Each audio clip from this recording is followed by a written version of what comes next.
people said were bad. Like, oh yeah, like genuinely, No. I enjoy No, a good amount of, Futurama. I when I was doing my review, I was pleasantly surprised at how much of the early seasons I enjoyed. Like season 10 was actually really good. Didn't hate it. And then it just sucked. yeah. Does someone have the stream open on their thing? Because I can hear echo. I have pulled up your YouTube page, but I do not see the stream as of right now. I also have your YouTube page pulled up. I'm not watching anything at the moment. Yeah. Also, everything's going through my headphones, so, like, I can't imagine there would be echo, but... Okay. Everything should also be going through my headphones. I might just have. I have two mics. That's why. Ah, well, that'll do it.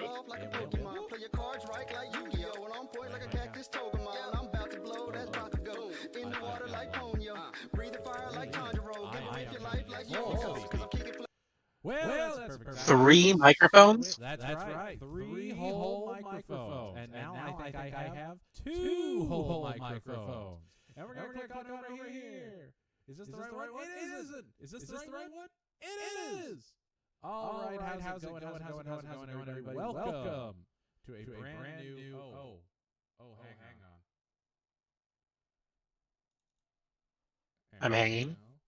Welcome I'm hanging to myself. a brand new episode of Ease into Movies. Let me still coming through twice. Why is this? Okay. Do you want to do it one more time for me? Welcome to Ease into Movies. It's picking me up on this. Just wanted to make sure my mic wasn't like too sensitive. Usually it's not. It usually has the opposite problem, but I don't know. Oh, come on.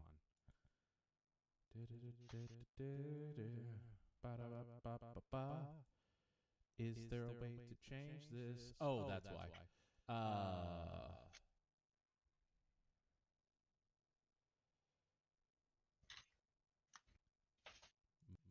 Monitor only? There we go. No? Monitor off? All right, can you hear me?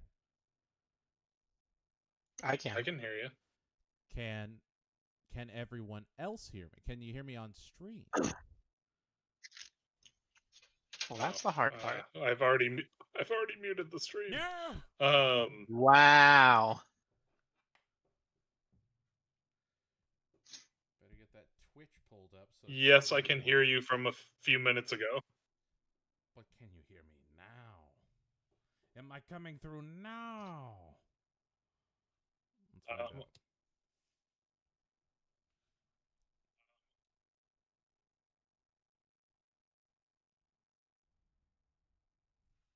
I can't tell if I'm talking in the scene or not.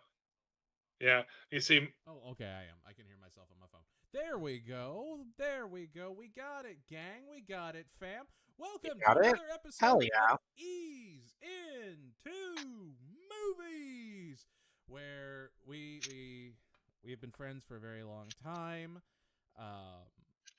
Eamon and I we both went to school for film. We love our movies. We love talking movies. Every time award season comes up, we're talking best pictures. We're talking best animated features. We love film.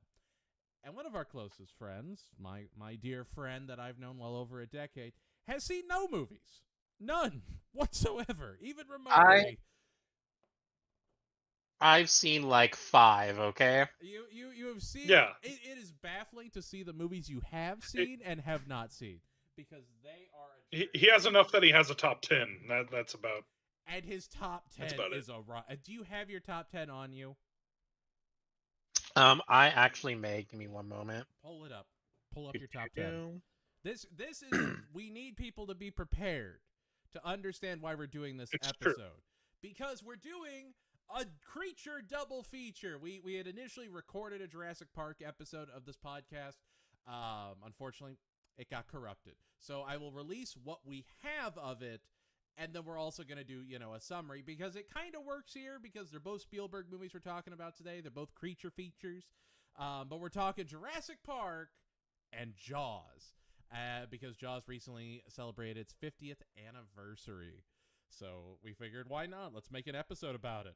So feel free to come in, hang out, and have you seen Jurassic Park or Jaws? Let us know in the comments below. We're just trying something new. We're having a good time. Hope you're doing well. Stay strong. Keep fighting. Like always, I'm the Anime Academic. Joining me is everyone's favorite film critic, Eamon Anderson over here. and of course, our guy that's never seen movies, Spencer Neaton. And I have found my top 10 list. Give us Thank your you. top 10 list. Let's heighten this crowd up with the glory that is your top 10. I think at least like the first like 5 are fine. Sure. And then from there I can understand if people want to get mad at me. First one that I got on there is Inglourious Bastards. Great movie. Fantastic movie. That's my top. That's my favorite movie. Best movie of all time. Second movie I got is Godzilla -1. Another It was banger. one of the first times that I've seen a couple Godzilla movies. It was the first time that I cared about what the humans were doing. It was awesome. Third is Blade Runner 2049, not the old one, but the new one, which that'll hurt some people's feelings, I'm sure. I put me to sleep in the theater, but that's a story for That's another what I day. love about it. Dread, no, it comes in at number 4, and then Logan at number 5. I don't know if those necessarily like. I know that like the top 2 are probably like the actual ones, and then the rest are just like kind of like on there. Sure. We got Speed Racer, Final Fantasy VII Advent Children. We got a double back-to-back of the James Bond movies, which I have seen those, all of them. I got Skyfall and Casino Royale. I remember then, watching you go through your journey. Yep, I got the whole box set. And then last up on the Braver than list is me. Black Dynamite. Anaconda malt liquor makes your dick shrink. See, I feel like one of my goals in this podcast is to get at least one of these movies that we end up covering into that list. I don't know, one of these days. We're close. We're real close. I feel it. I feel one of our recommendations will get on that list. It's really difficult because like a lot of these movies, as you know, we'll go over with Jurassic Park specifically. I don't know how you guys Jaws and stuff like that, especially since it was 50 years ago, but you know, you guys had a lot of emotional ties to Jaws, and I got like a lot of emotional ties to the movies on the list. So I feel like it'll be difficult to knock one off. We'll see. We'll see. I remember the first time I thought that when I was in college, and we'll break you. We'll break you yet. So let's go through it. Jurassic Park, just because we've talked about it in the past, we know your thoughts on it. Did it live up to the hype? How was that as a... Now that you've seen Jaws, now that you've seen 2 Spielberg creature features, does that make you appreciate Jurassic Park a little bit more, seeing what he did before? So if anything, I kind of feel like seeing Jurassic Park versus comparing it to Jaws, Jurassic Park is a little bit more like, I mean, I understand like what it is for, you know, like the animation and stuff like that, and you know, computer graphics. But for me, Jaws was just, I think, an overall better experience. Like, don't get me wrong, Jurassic Park had like great moments, but you know, knowing Jaws came 20 years beforehand. Is that about right? Yeah, give or take. About it's 75 versus 93. So. I feel like Jaws was a little bit more impressive to me given the time. And like, you know, 20-year might be, you know, like, oh, what's that difference really? But you know, it's a lot. I mean, no, it's not yeah, nothing. A lot happens in 20 years of development. Yeah. No, Now of these are two course, movies that I've always felt are really close to each other, like just how they feel and stuff. Like it's almost 20 some odd years later doing Jurassic. Spielberg's kind of returning to sort of mold, I guess. Um, I can definitely where see whether that specifically yeah, for the because my favorite scene in Jurassic Park is the first introduction of the T-Rex when they're mhm. coming back after the storms hit and the gates are down, there's no more electricity running, the water's like rumbling from that T-Rex coming up over that fucking gate. Um and I feel like Jaws is a little bit of the same way to where it's like we don't see the actual Now, we don't actually okay, see the shark until do we future in. do we go into Jaws proper at that point? Because there's obviously a reason we don't see the shark. Do we want to talk about that? Well, yeah, I mean, well, of course. I think this episode's going. The way I'm feeling it, this episode's going to be a little bit more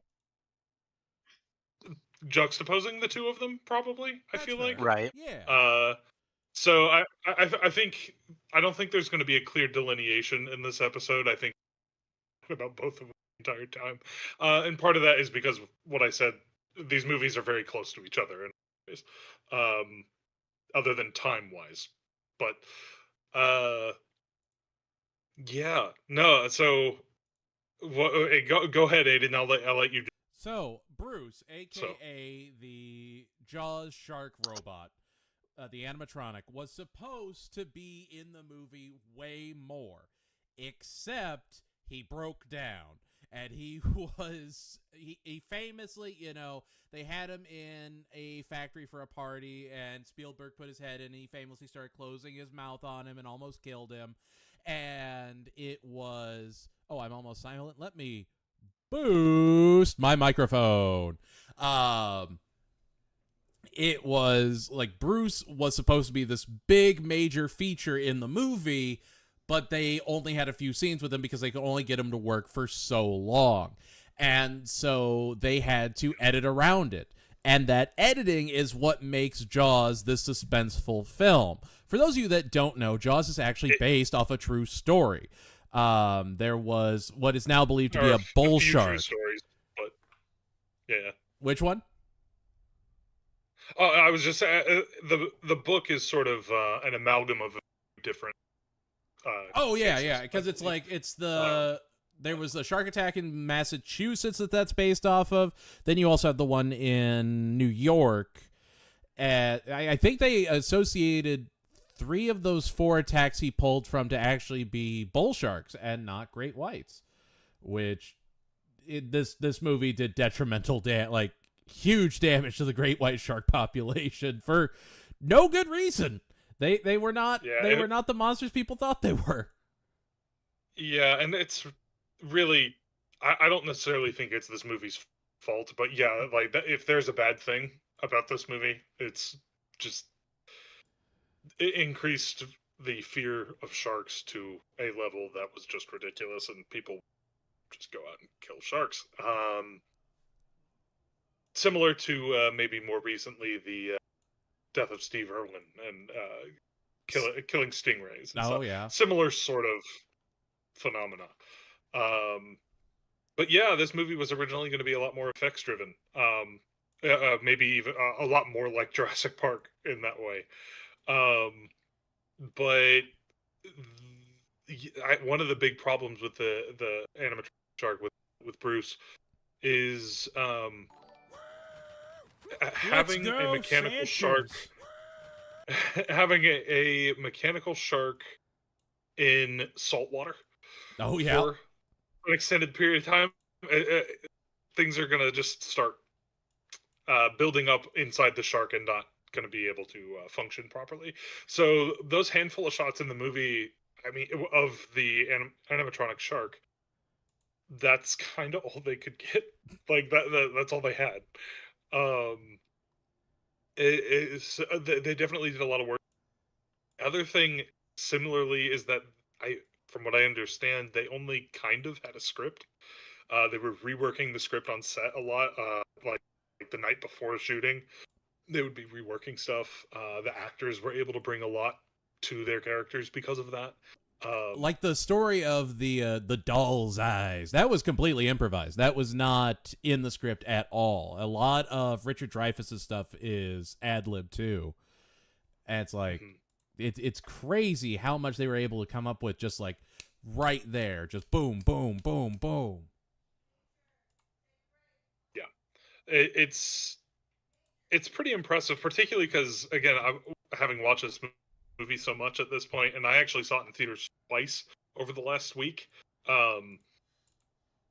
Just really appreciating the performances given, and here, like that, some of the scenes where there's just three characters talking to each other are just as much fun as some of the action sequences. Like it is, it like this movie's a lot of fun. And yeah, almost, probably just a kind of it's like a better film than Jurassic Park in some ways. Although I do like Jurassic Park. It's still a good movie. Still a good movie. Yeah. talking about especially with like the performances that the actors are able to give, I feel if the animatronic was more a part of the movie, that it might not have been as big as it was. Oh, There's absolutely. definitely a couple of shots in there where I like they have it like swimming like through the water or whatever, like on the side, and I'm like, okay, all right, yeah, that's all right. This looks pretty good. I'm gonna give it to them. And then there's other things to where like it's munching on the butt of the boat, and I'm like, okay, get this the fuck out of here. What is this? Yeah, that last scene has not aged well.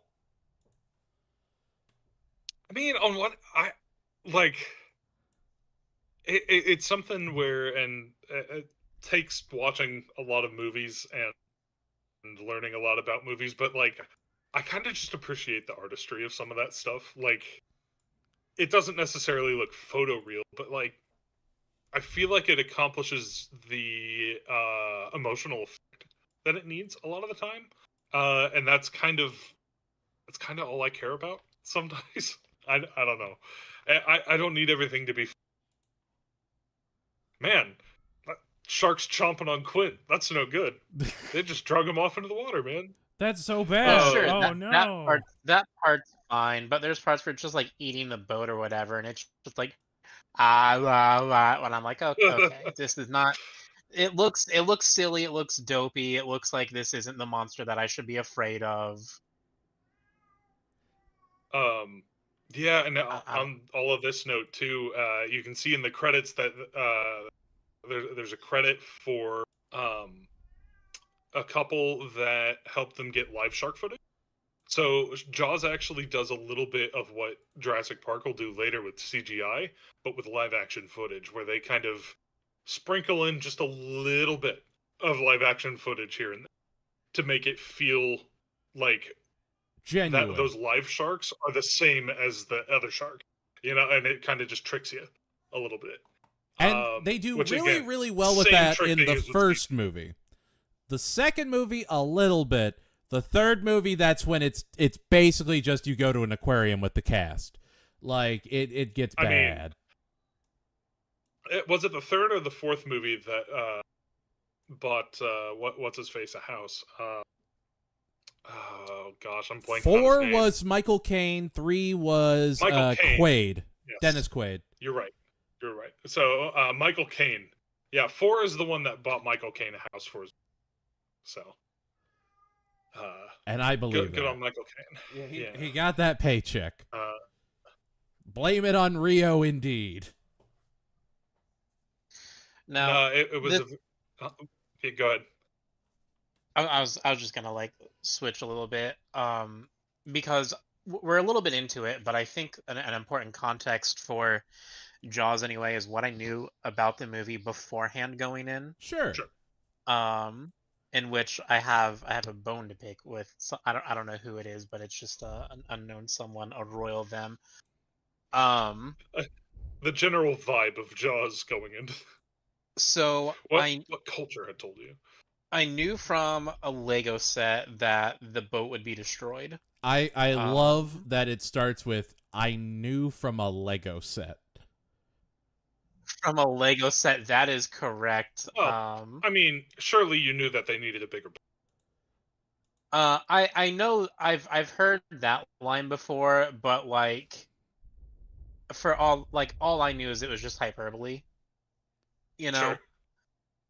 like because I haven't actually seen it. I didn't know that like the shark's like actually like weighs multiple tons and all that good stuff. Mhm.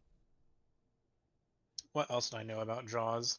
Is it I know the bad that music. the only Jaws of movie I've course. seen is Jaws 3D? Yes. Yes, it is. Go watch anything better, please. Oh,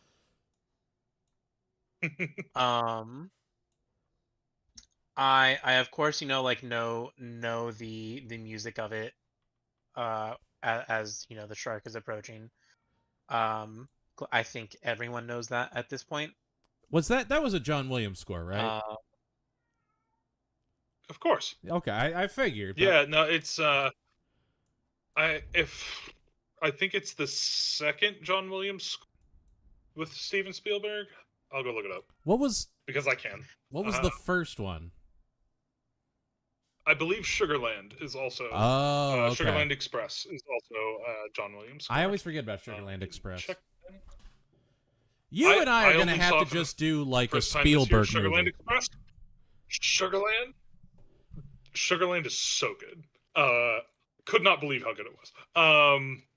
But guys, talk while I. Okay, No, here we go. And then the last thing, I was just gonna say the last thing about it that has me upset is that people told me that the whole movie was filmed on a boat. What?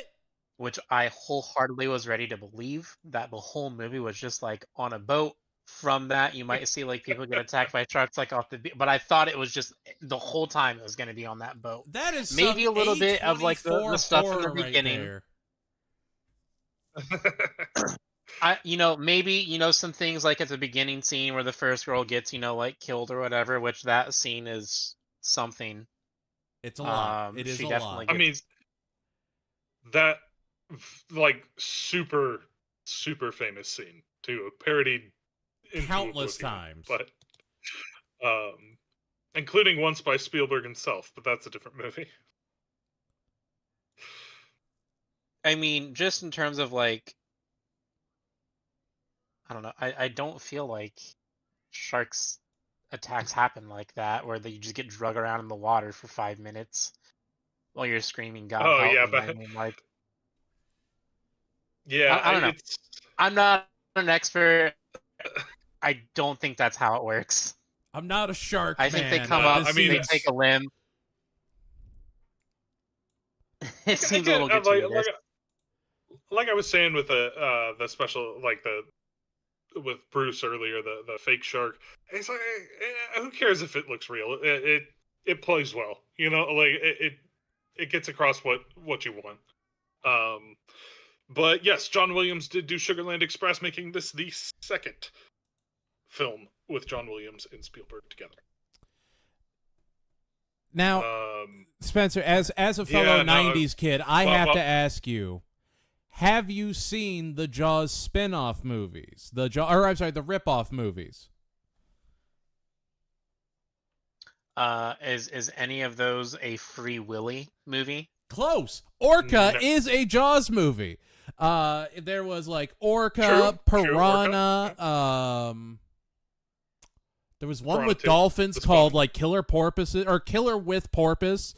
There's been countless Jaws. I mean, Roger Corman famously would just go behind Spielberg and go, "All right, Jurassic Park, Carnosaur, Jaws, Piranha." And those ripoffs did actually launch a lot of people's careers. Piranha was famously directed by Joe Dante, who would go on to make stuff like Gremlins or Looney Tunes Back in Action.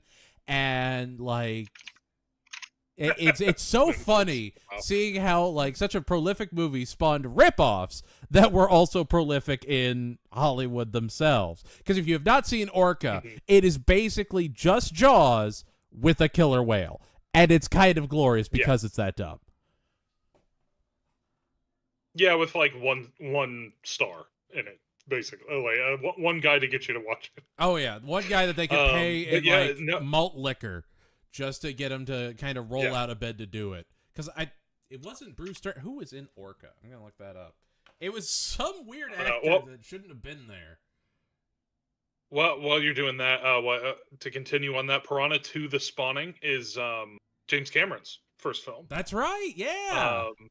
Yeah, and then as far as this trend goes, by the late '90s, you start getting into almost the unserious, not quite parody, but almost of like Lake Placid or Anaconda. Oh. Okay, Lake Placid might So be I what I have seen an recommend for you. Anaconda movie. What was all you guys talked at the same time? What'd you say? I was just gonna say that I have seen an Anaconda movie. I couldn't remember which one. Did it But I've have seen one. Ice Cube in it? Ice Cube? I have no idea. Because that's the No first idea. one. Okay. All right. With All right. Owen Wilson. Wow. Wow. The snake is attacking us. But yeah, no, lots of maybe I'm using this term wrong, but Jawsploitation films out there. A lot of yeah, I think you've made up a new word, but it's a very apt word to use for it. But yeah, no, it's a winning strategy. More modern stuff. I guess it's not necessarily modern, but Sharknado, obviously, big rip off direct of it. thread from Jaws to Sharknado, and not a very good thread, but kind a of thread. a soggy thread, maybe. But no, Sharknado is just. What if we did like Twister and Jaws? What if they came together? But no, what I was going to say about the soundtrack though is so this pretty early on in their relationship, just their second movie together, Steven Spielberg, and Spielberg said that when he first went to John Williams, it is all right, here that's the idea of the movie. Daily from it, so you kind of know what we're doing. What do you got for me? And John Williams starts with those two notes, dun dun dun dun. And Spielberg's like, "How much am I paying you? Like, what? What are you talking about? Two notes." And it was a very like, trust me, okay? You gotta trust me. And sure enough, became one of the most Maestro, iconic things of all time. The Maestro was right again. He never misses until he does. But yeah, no, this movie, and it's like, it's hard to overstate how much Jaws affects just film language and film culture. After, like, everything after Jaws is just a completely different thing.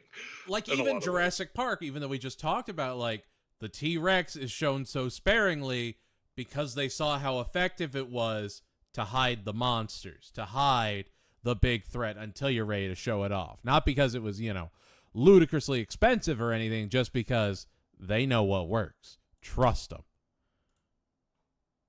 And at the time, not to get too nerdy, but at the time, Hollywood was already kind of changing.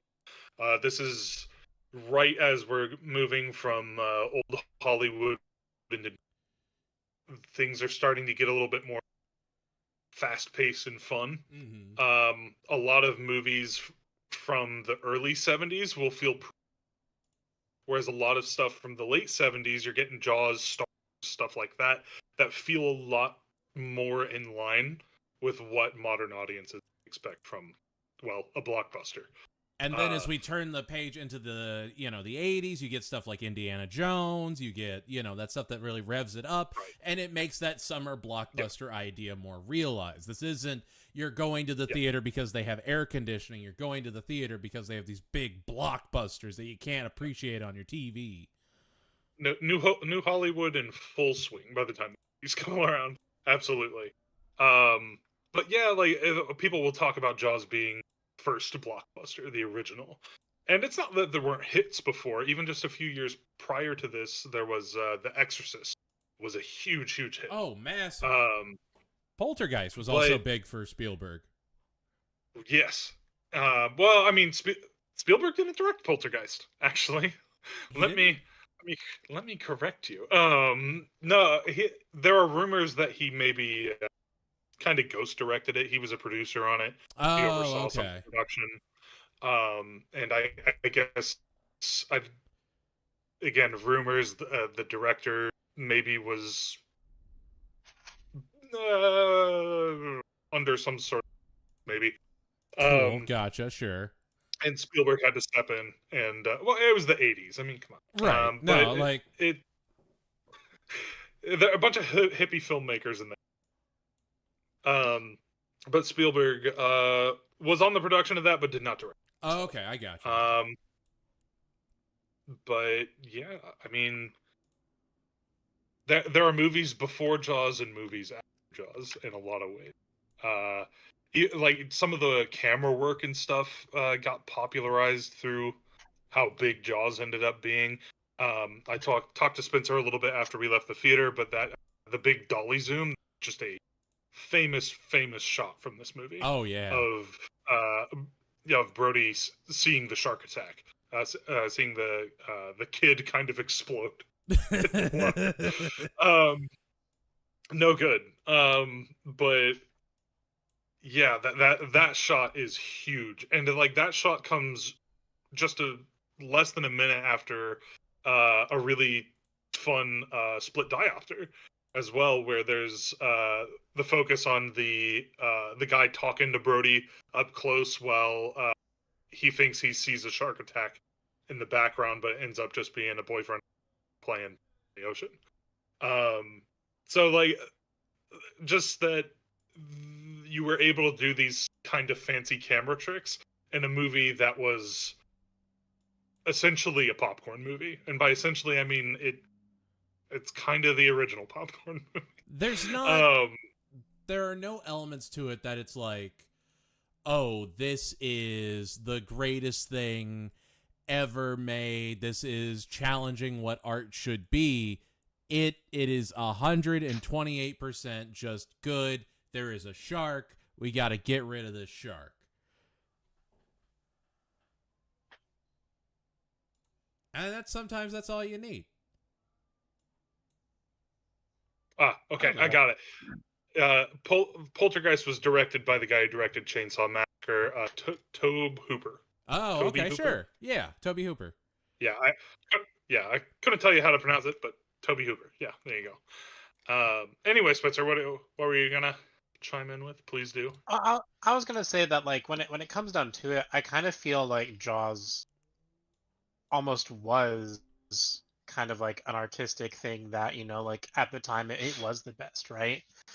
Because like a lot of things that had happened in it really didn't, I feel like they didn't happen before, right? We didn't have the movies that we knew of today. It was like Aiden said, you just kind of go there for the air conditioning. I know, because that's the reason why my grandparents went to go see James Bond. Oh, yeah. It wasn't necessarily because I mean, Goldfinger was good, don't get me wrong. Yeah, Goldfinger. Yeah, Goldfinger. Yeah, That's an old one. Goldmember's the Austin Powers. That's right. The highest grossing comedy movie of all time. So, it was something that they went to go do because like it had air conditioning in summer and like, whatever, you will just like watch what's on the screen. But this one definitely very much seemed like it's almost kind of like a template, especially for what we see with how they introduce the antagonist or things like that, to where it's like they are not present until like halfway through the movie. I mean, you kind of feel a little bit of their presence, but they are not around until, so to speak, halfway through. And of course, in this one, it's a little bit different because, like it is there, but you just kind of see the aftermath of it. Right.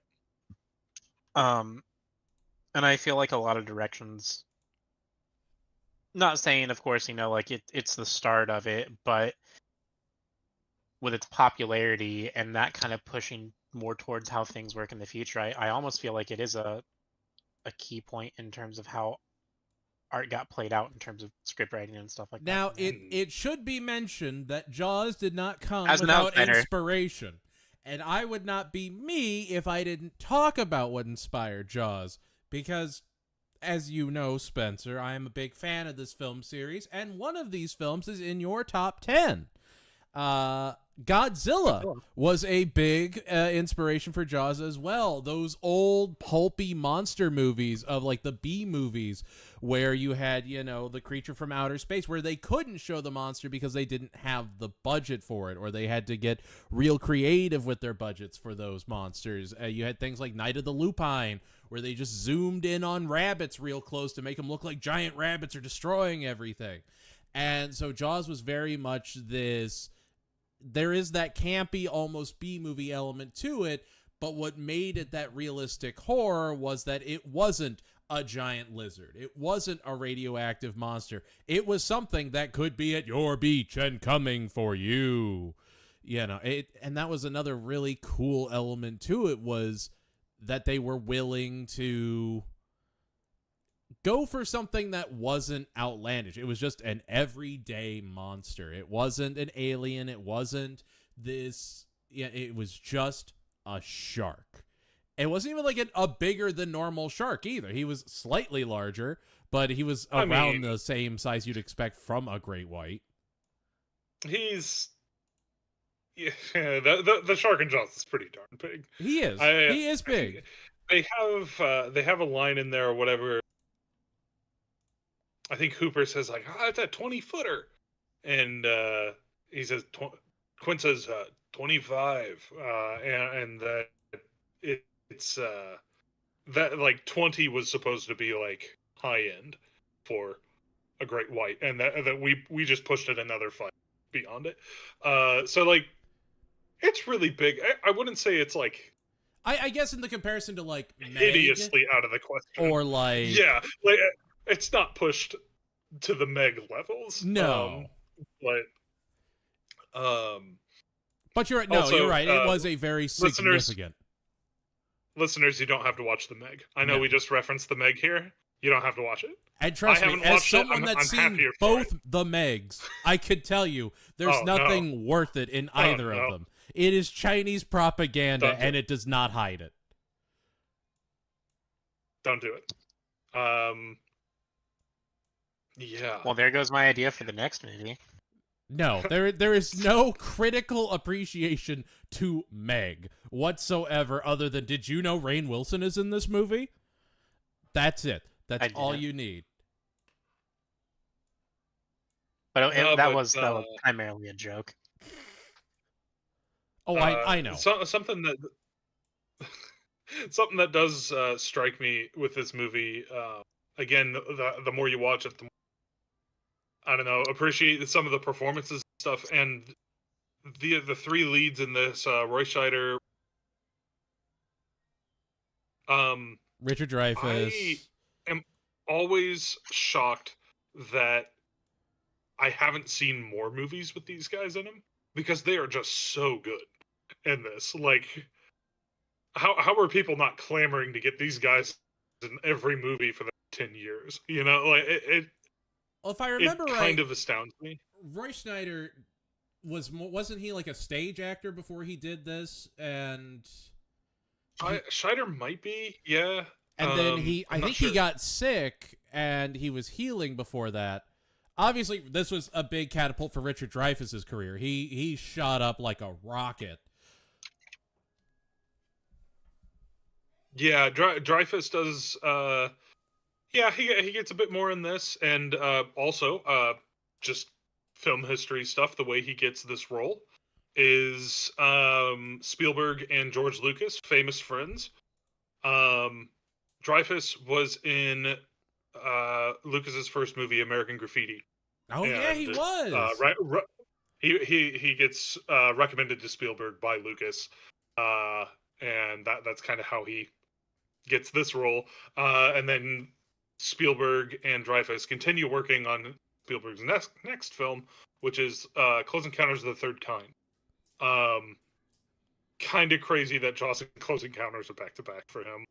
But Spielberg's filmography is just a list of crazy accomplishments. But some good, some bad.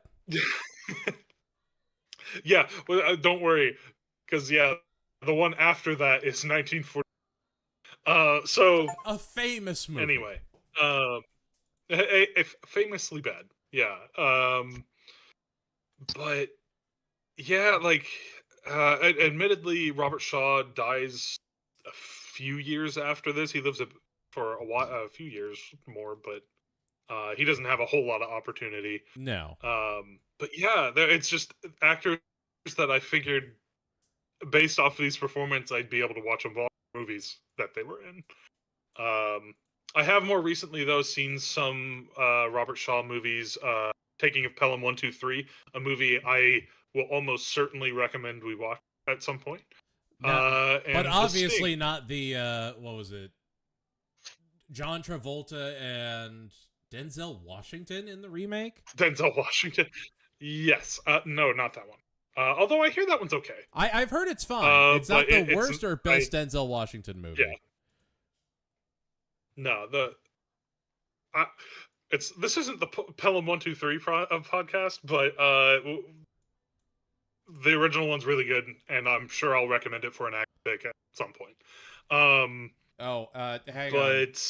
So yeah. Wayward, The Meg is Chinese propaganda because it was funded by a Chinese production company, and there's a lot of scenes in it where the main character is a Chinese scientist that is totally going to save the day with the Chinese conglomerate's secret weapon that will save everything because China is so awesome and cool. Both movies are produced by a Chinese film company, and they get these big actors like,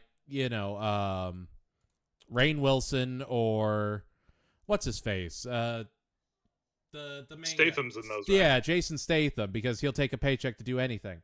And so yeah, it's just a way for them to look impressive. Other examples are like, what was it? Civil War did that to try and appeal to a Chinese audience. It's not uncommon at all. I'm not saying it's a problem with Meg. I am saying that like it's just something you need to be aware of. It happens. It's there. Yeah, it's something that's become a lot more common over the last maybe 20 might be slightly too far, but 20 or so years of film as things have become a little more international. It was big up until COVID, and then they kind of dropped off on it a little bit. But yeah, no, that's the origin of Meg.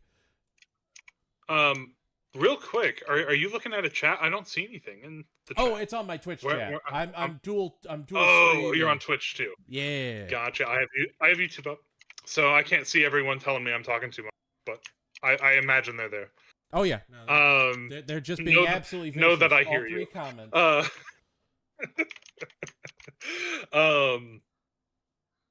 But yeah, I don't know. Spencer, I know we talked a little bit about whether your mom had ever seen Jaws. Were you able to ask her? I didn't get a chance to ask her, no. I thought that maybe I'd see her today, but she was not home at the time that me and my sisters went to go do the thing that we had set out to do for an upcoming trip. I do not know if she's actually seen Jaws.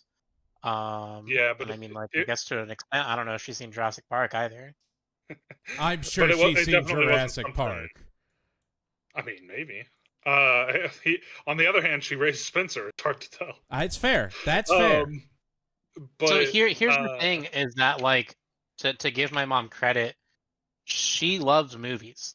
She has so many movies. She's seen so many movies. It just did not resonate with me the way that it resonates with her. I mean, like that is what she does. She watches movies. Sure.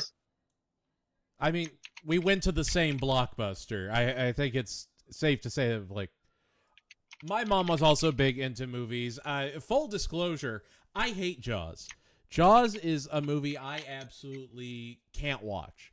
Whoa, whoa, whoa, whoa, whoa, whoa, whoa, whoa. What? Yeah, I probably should have led with that. When I was a kid... Yeah, I was about to say, how long are we into this? We're like... We're like 45 minutes in. By the way, going I on? hate this movie. Just to say... So, no, TNT used to do a 24-hour Jaws marathon where they would play Jaws, Jaws 2, Jaws 3D, and Jaws the Revenge. And my mom's boyfriend at the time loved watching it on repeat. I was a child that was deathly afraid of water. Could not, I Sure. genuinely believed that there were sharks in the tub. I was petrified. So the way he thought he would, before watching, so he thought he would break me of that by making me watch the entire marathon. If I fell asleep, he woke me up. He forced me to sit there and watch every single Jaws movie over and over in this twisted way of thinking that it was going to fix me, that I was all of a sudden going to start liking sharks and the ocean and everything. Like, it... Well, and like Jaws 2 through 4 are just kind of unwatchable to begin with. I gained an appreciation for 3D because it almost gave me this trauma protection, I guess, where I'm watching it and I'm going, oh, well, it's okay. I can see it's all super fake, so it doesn't really do anything for me. But Sure.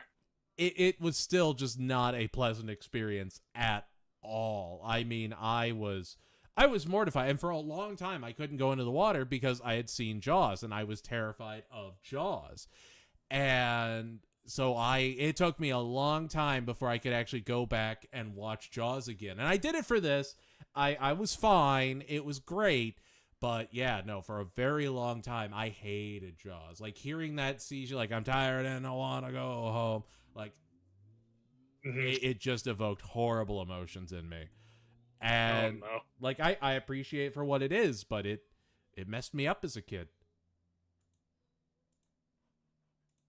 I mean, that's understandable. I think I have the same kind of story with Silent Hill, and it's not necessarily because I like was afraid of like anything, but like I got to see that get played when I was like a young lad, like 5 or so, and like because of it, like hospitals, absolutely not. Oh yeah, no, this was a guy that made me sit and watch The Hills Have Eyes. And I don't know why he did that. I was like 7. Like that's who he was. And I watched a lot of horror I probably wasn't supposed to be watching at that age because of him. So it both gave me a lot to work with and a lot to just absolutely hate. No, you know, as looking back on, sorry, go ahead. No, I was just going to say that this for me is another one. I didn't watch this nearly as young as I watched Jurassic Park, but it's another one that my mom in particular was really big on, and it was one of her favorites. So once I was old enough, I watched it, and it's just been one of the movies to hold every other movie against. Like it's a famous movie. What can I say? It is. But go on. Do we feel like? No, sorry. Go ahead. No, what are you saying? No, I was going to say, do we think this is a movie to where it's like, if you have a kid that's like 12, we'll say, do you think you take the 12-year-old to go see Jaws? Depends if they like sharks or not. Yeah. I would say. Like my little brother Liam really liked sharks, so he ended up watching it a bit than I did, or my sister did, because he just wanted to see the shark. Like he just wanted to watch the shark. So yeah, I depends on the kid, kind of, but yeah, I mean, like you were saying, try to break you of your fear of sharks being in any body of water. That usually happens after having seen Yeah. Jaws as a young child. Yeah. Famously, Oops. I would say. He was not the best, but learned a lot about movies. No, it was like Harry and the Hendersons couldn't go in the forest after that. I was terrified that Bigfoot was there and going to make me star in a sitcom with him. Like it was bad. That does sound rough. I don't know about that. Now you're just friends with me, an actual. That's right. What can you do? What can you do? This is a sitcom of sorts. Yeah, very, very comedic. Everyone hates the mayor, justifiably. Everyone does hate the mayor, and that's if I could touch on something, because people seem to have a lot more knowledge about the history of this film. So, one thing that I find from it, like as I watch it and I'm looking back on it, I actually think they did a really, really good job at populating Amity Island and making it feel alive, and Now, a small community where kind of like everyone knows everyone and stuff like that. Yeah, go ahead. part of that is because they did a shooting the rodeo. They went to a small town in New England and they filmed them doing things. So they really just inserted the actors into this small, quiet New England town, and they made that the set. And that's how you do that. That's how you make that energy.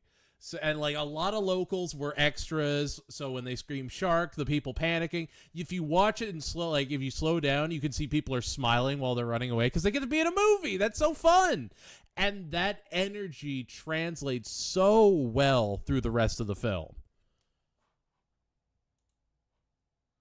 And I mean, like I said, it especially after like getting upset that the whole movie doesn't take place on the boat, and now I have to like get through this whole part like on the island, like my preconceived like notions, like, oh my gosh, now I have to get through this. And I found watching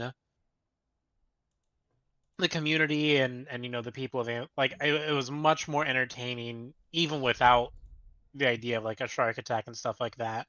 Like the police station is like what, 3 guys, the sheriff, his little deputy, and the clerk, the gal that like writes things up or whatever. Like secretary, that's your police force. As you got these two jokers and this one lady who like puts them on task or whatever. You know what I mean? Mm-hmm.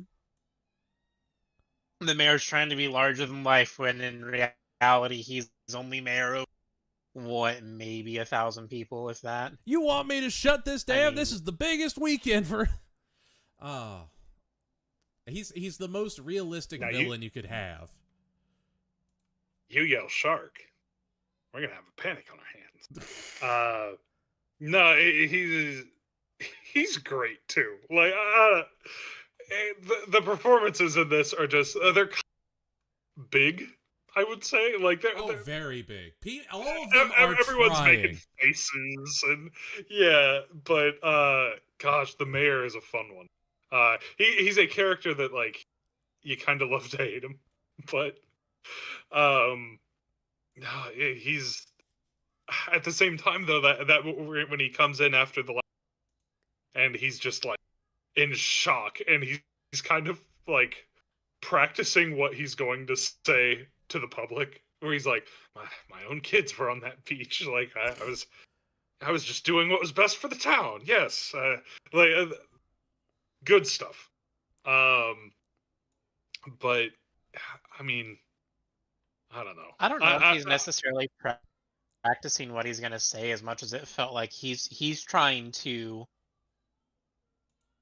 excuse himself for like the action, like he's trying to not come out like the absolute devil right now. Oh yeah, you know what I mean. Like right. this is a man who after this he's like, oh, I'm going to hell and I need to somehow not, like that's kind of like what I saw there.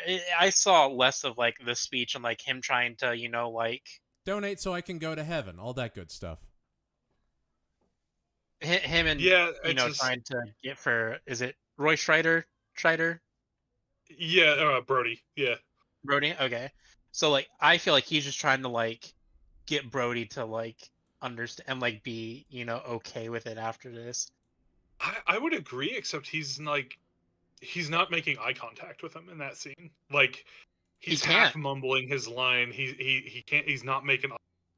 Like he's kind of got his hand up to his mouth, thinking.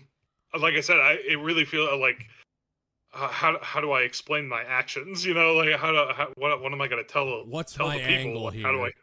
Yeah, because And he this can't whole look him in time the he's eye been like, because he was right.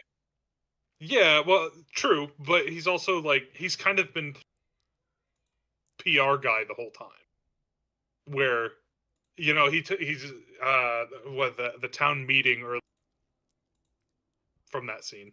They start that, and Brody's like, "Yep, we've agreed to shut down the beaches," and then the crowd's making a ruckus or whatever, and the mayor changes his tune. He's like, "Oh, only for 24 hours." Only for 24 hours. And Brody's like, what the fuck you mean only 24 hours? Guys, Like, sure, that is can't not, be doing that this. is not what we talked about. Yeah, but yeah, I mean, and character introductions too in this movie, like Quint's character introduction with the nails on the chalkboard, Oh, just great stuff. I mean, that's Like, referenced in even like Bob's Burgers. Like that is such an iconic scene that transcends so much. Yeah, how many things have you seen with whether it's like in Simpsons or where you scratch on that chalkboard to break the sign or break the cacophony. Yeah, man.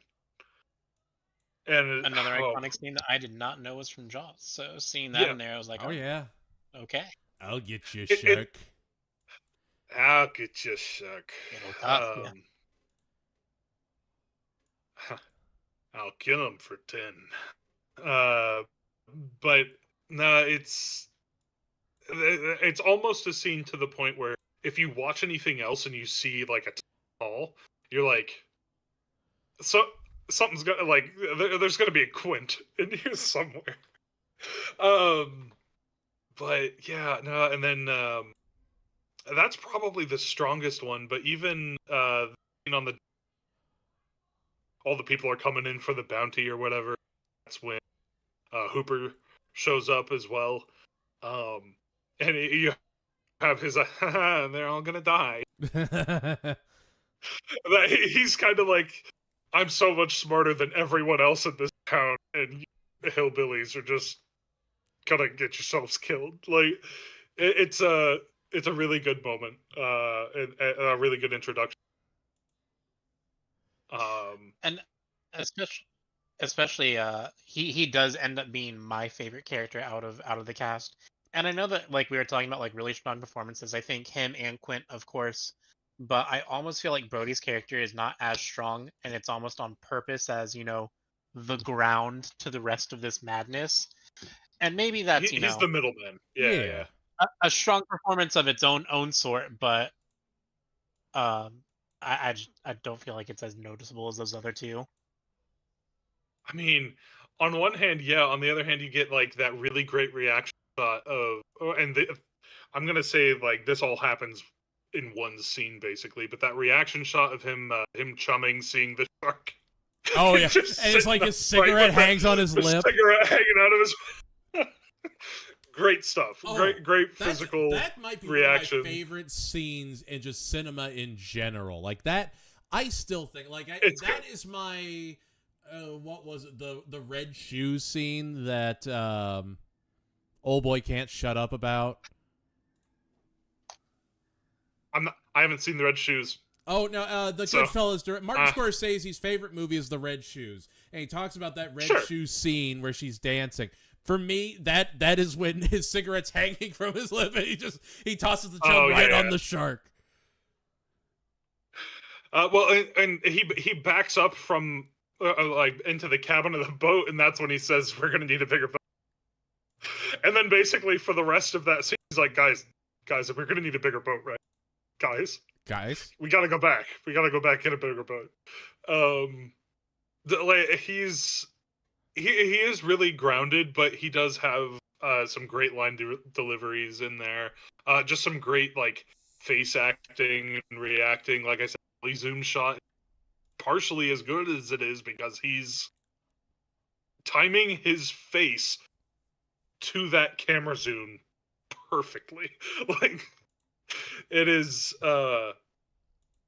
just like he his acting isn't quite as showy. You're right. yeah, Spencer. again, he came from a stage but- background, so he's used to those, that zoom in. Like I don't know, because like even in the second movie, he's much more muted. He's not really into it. He didn't like the idea of a sequel, but having those two, he is a reason why that movie succeeds so well. That core three is why the movie is as good as it is. They are able to play off of this horrible shark amazingly. Now, there was a bit that got an audible chuckle from Spencer in the theater, I will say. That is true. Yeah. I did have a real laugh from it.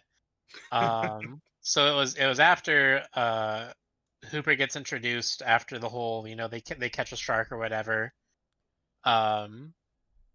He says he's going back or whatever, but like that night he comes to like visit Brody at his house. And he's like, "Hey, I'm like Matt Hooper. I'm here I want to talk to your husband." And the wife goes, "Yeah, so do I." No. I just thought that was really funny. Like it's like one like little bit like think on that line a little bit more, and it's like, well, yeah, get in line. You think you got questions for him? The other great scene that Brody's wife has, their kids out enjoying his boat as a birthday present. Oh yeah. And he's like, "Oh, get off the water!" And she's like, "Oh, he's on the boat. He's not on the water. He's on the dock." And she takes a book that he was reading out of his hands or whatever, and like opens the page that he had open, and it's this a very simple camera of starting at the top of the page, and you see some like sailors in distress. A camera pans down to a shark like eating the bottom of a boat. She's like, "Get your ass in here right now." No, good stuff. Gosh, talking about Godzilla connections, Yeah. and I know it's not the way you want to be connected to Godzilla, but Roland Emmerich's Godzilla What a movie. What a movie. has a scene on a pier very similar to the Jaws scene with the two locals and using the holiday roast to try to get the shark to come in. Oh yeah. But Roland Emmerich kind of does that same scene, except it's like blown up to insane proportions because it's a Roland Emmerich movie. But yeah, I mean, I don't know. Is there anything else you guys want to talk about? I don't even know what to say. Like, this movie's too good. It really is, though. Like, it's a movie that, while I may personally hate it, it's fantastic. I mean, like, let's talk about the sequels really quick, because obviously Spielberg only directed the first one. If you have not seen the sequels, they are, how you say, not very good. They are actually kind of and he actually gets he's talked about being fairly upset about how the franchise was taken out of his hands in that way, very differently from how later on, and I talked about this on the semi-lost podcast episode, but he doesn't care that much about Jurassic Park. It wasn't a very personal project for him. It's something where he's like, yeah, like put my name as a producer and give me a little bit of money, but like whatever you want. Whereas Jaws, he's like, man, I wish they hadn't kind of like sullied the name of my movie. I mean, like, that's kind of like his big one, right? I mean, like he was 24, you said, when he did that. something like. Hey, I'll look up his age Yeah, real he was quick. very But young yes, for pretty, it. very, very young. And I mean, like having that amount of success at like that age, it's like, yeah, I feel like I would kind of be upset about that too. So, I think let's see, 46, and what did I say? This was 75. 75, yeah, because this year's the 50. Yeah. So what? 29 then Which, I mean, is when this movie comes out. So like he's probably 28 or so when he's filming the thing. right around the time he's going and seeing this weird thing called Star Wars his Yeah. buddy's working on. Yeah, and again, the second theatrical release of like this is his second movie that hits theaters. Unless you want to count Duel, but it was a TV movie, so don't count. It had a limited theatrical run. It doesn't count. But yeah, I mean, yeah, this was like kind of his first. I mean, like you guys were talking about the Sugarland Express beforehand, but just it's looking not it up one here, it's not remembered. Not like it's something that's been kind of reclaimed over the last few years because it was such a small release. There wasn't a great way to watch it until more recently, some more recent home releases. But yeah, but I mean, like I wouldn't feel great about it either if that happened to me. I mean, I gotta hand it to him. I understand. Oh yeah, no, like there's completely justified. You know, and like looking at, I could take a look at it. Jurassic Park came after a couple Indiana Jones movies. I actually have seen Hook. I mean, that's the live action with Robin Williams. Is that oh my correct? gosh, Sure yeah, is, yeah. Uh-huh. Okay, wow. Not Didn't know that was not his cool. best. Not his worst, but not his No. best. I mean, like E.T.'s on here as well. Like yeah. By the time you get to Jurassic Park, after like four bangers, I mean, yeah. Oh yeah, do no. whatever with it. And like, don't forget, in the '90s, he also did his animation group. He did, Animaniacs, Freakazoid, Pinky and the Brain. Yeah, working on TV. Like Spielberg I was had no busy. idea that he had a hand in all that. Oh That's yeah. crazy. No, if you go back to the intros, it literally opens with Steven Spielberg presents, and a big part of Freakazoid was, we got a letter. We're his favorite. Like, he also was responsible for Battle Blocks Theater. He had a game publishing company. Like, he has been very... He is one of the largest creative forces in Hollywood, and Jaws was a big catalyst for a lot of that. Yeah. Well, and he, I think he has producing credits on the Medal of Honor Yeah, he does. as well. Him and Yeah, Tom like- Hanks, I think. Yeah, because it's the same group that's Saving Private Ryan. Yeah. There we go. Thank you. Yeah, it's the same group that Saving Private Ryan, and then they reteamed for Band of Brothers as a producing group, Medal of Honor. So it's kind of their, I don't know, military history sort of producing partnership. But yeah, no, it is astounding how many like massive cultural films he had made before even getting to Jurassic Park. That he's got 3 Indiana Jones movies built. He's got E.T. He's got Close Encounters, Jaws. It is Color Purple. Even is like another thing. Like a crazy run through the 80s. That but in the 90s he's got a few stumbles, I would say, but I mean he still will occasionally come out and be like, oh, here's like the new best movie of the decade, like here you go.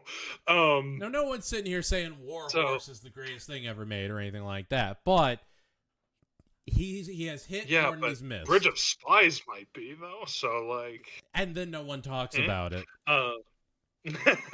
the Also, sleeper Ed, you're hit. absolutely right. There was the Frankenstein show that he worked on as well. That's now lost media, I guess. I remember seeing some stuff about it, but yeah, it's gone. One more thing that I think that we'd probably want to talk about is specifically Quint's story about the USS Indianapolis, which Oh, is so good. all three of us being natives. I mean, hey, shout out Indianapolis. Yeah, It's yeah. not quite the actual city, but it's named after something. Sure, Uh, sure. We've got a memorial in town, We right? do. So, yeah, As the it shark counts. circled, people got tired. They went down. They didn't come back up. So good. So good. Just perfect, kind of. Screaming and hollering. And they got those And I mean, black eyes and doll's Those eyes. eyes. just I didn't really care much for Quint's character up until that point. But I can tell you why you love it. Christoph Waltz used his speech there as his inspiration for his character in Inglourious Bastards. What a connection. Nice. Right? I mean, I do love that movie. And you love it a lot because of how good he is. And it's just, yeah. But I think that just kind of that story, as it goes on with more and more detail. Yeah. It's definitely as more of it gets layered on.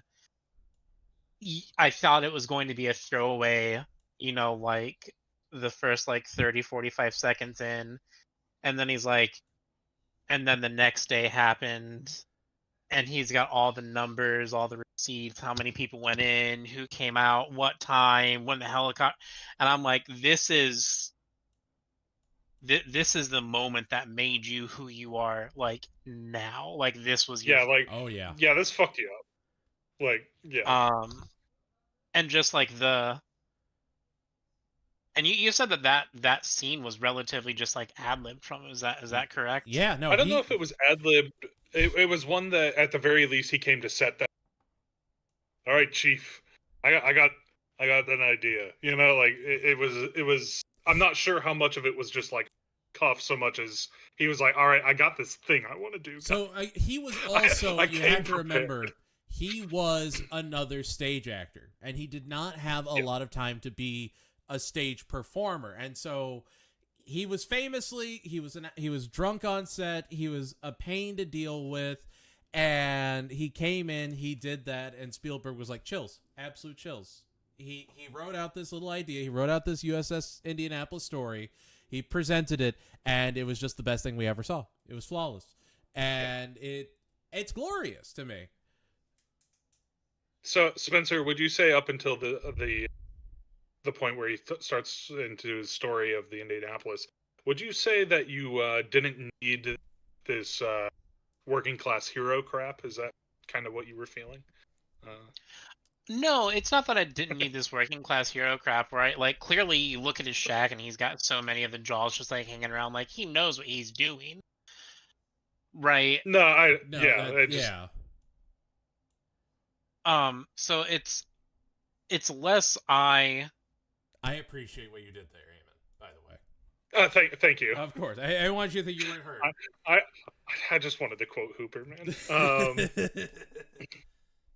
I know, but as someone who is the working class, right? I don't I'm not gonna put any thing Quint is clearly a professional. He may not hold his demeanor so, but he knows what he's doing. Oh yeah. Right. And I mean, the crazed genius at shark hunting, or whatever you want to paint it as. I feel practical aspect to shark hunting, yeah. I feel having that particular background is the point to where you can make all the rest of his quirks and the way that his character is it feels a lot better, or like you have that reveal. It's one of those things where it's like if you have one of those characters that they don't have that, they're just kind of annoying, and when they kill off, you're like, yeah, whatever. Wasn't But that like, invested anyway? right, yeah, like you're not. But after you like hear the background, he's got that like exposition or whatever of just like going at it. I'm like, okay, well, now I understand why you are the way that you are, and a lot of this is just PTSD, and you're just trying to deal with being a human after losing. You're a lucky one of the 392 or whatever that came out of the 11,000 that went down. Like, now you got to figure out how to live with that. Yeah. This is how you chose it. You know what? That makes sense to me. I don't know if I would choose any better.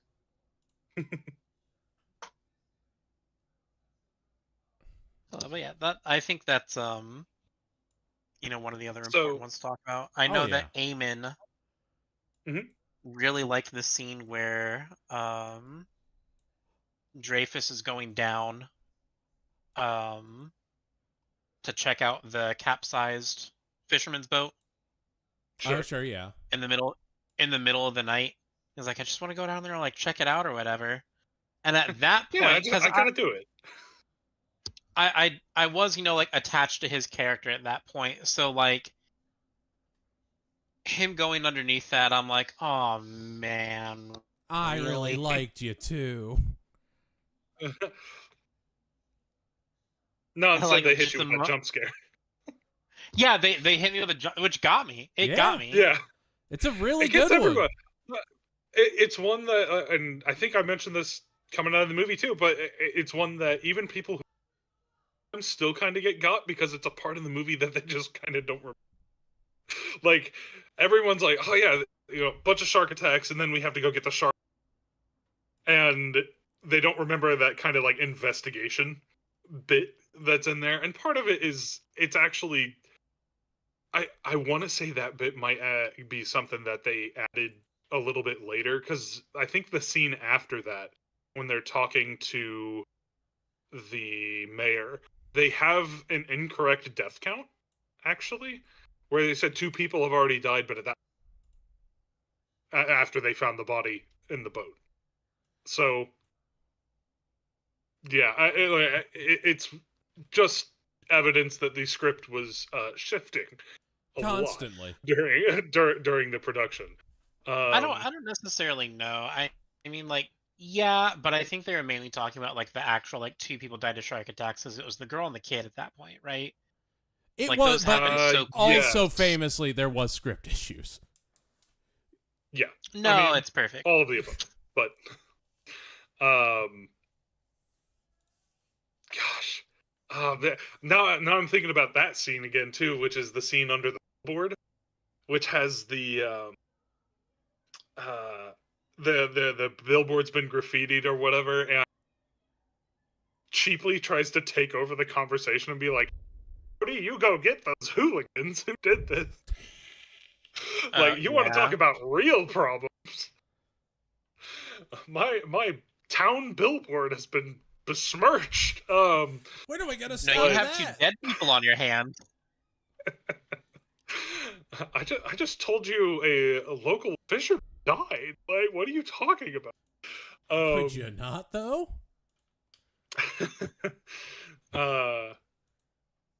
But yeah, so Spencer, you were looking over the Spielberg that you've seen before there a little bit ago. Is Jaws your favorite one that you've seen from? From Spielberg movies? Yes, out of Spielberg directed stuff. So, or is it BFG? And you can tell us we don't. It's not the BFG. This is a safe space. Okay. Yeah.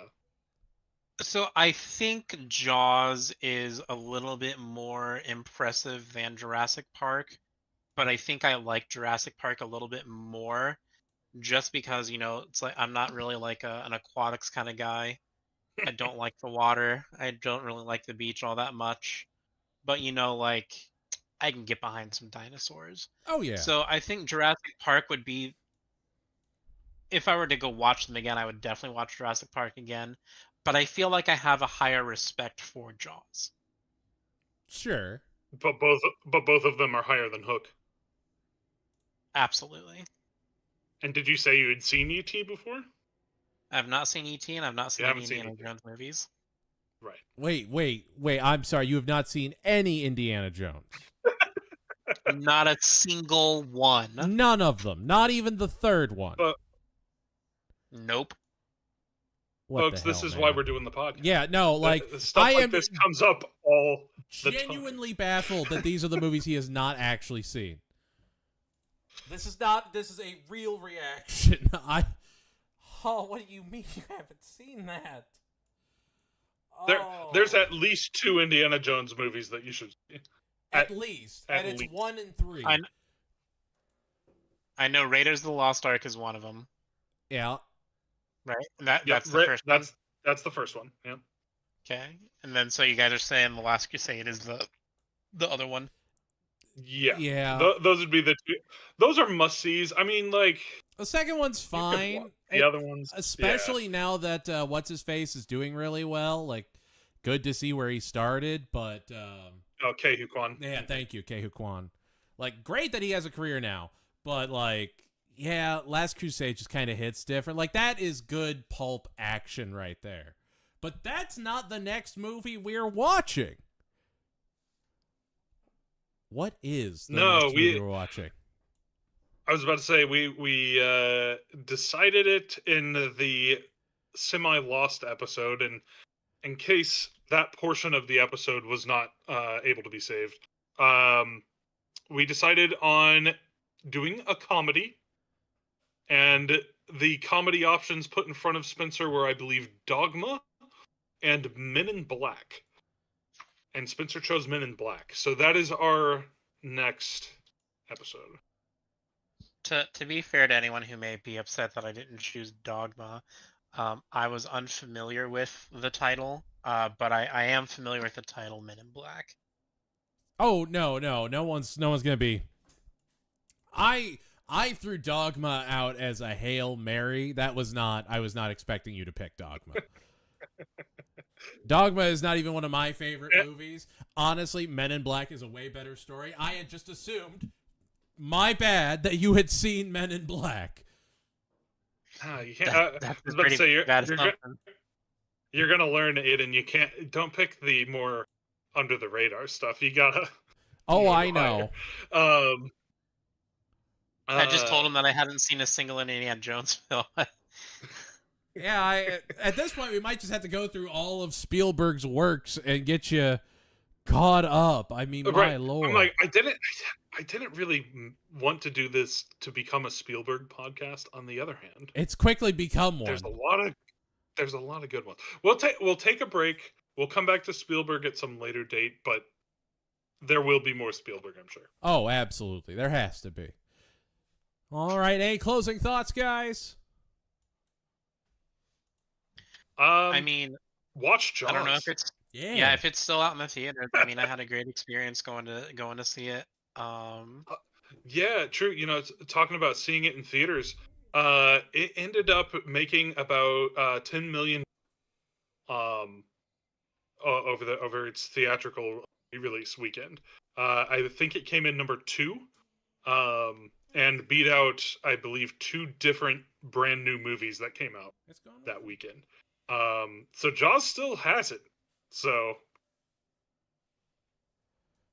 I mean, off of, I don't even want to necessarily say nostalgia alone, because like it still is very much a watchable movie. Like it still holds up.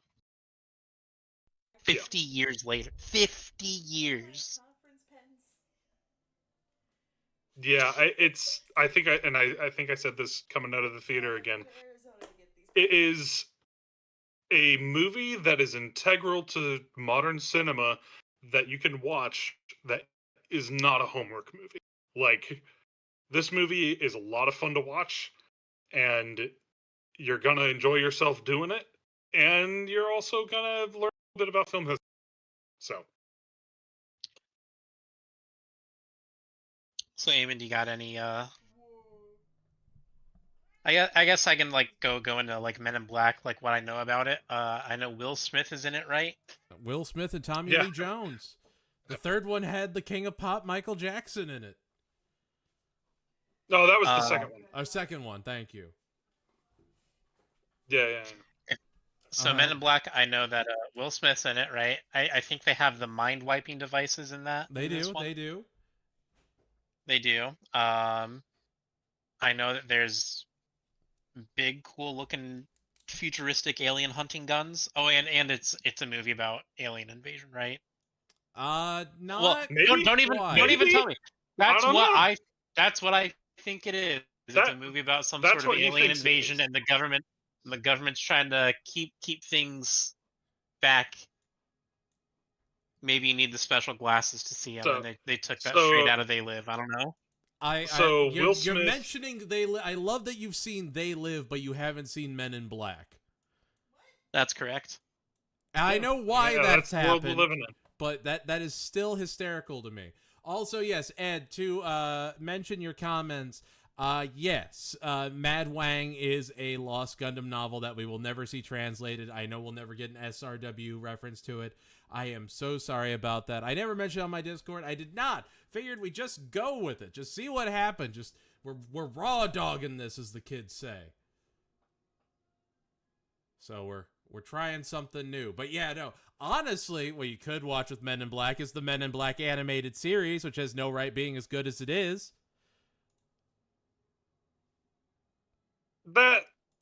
Yes, but I think that's next time. That is next time. That's going to do it for this on podcast. Dragon Ball Z. That's right. So make sure to check it out when we come back to Ease Into Movies. I've been the Anime Academic, and joining me has been... Eamon Anderson. And Spencer Neaton. Thank you guys so much for tuning in, and we'll see you all next time.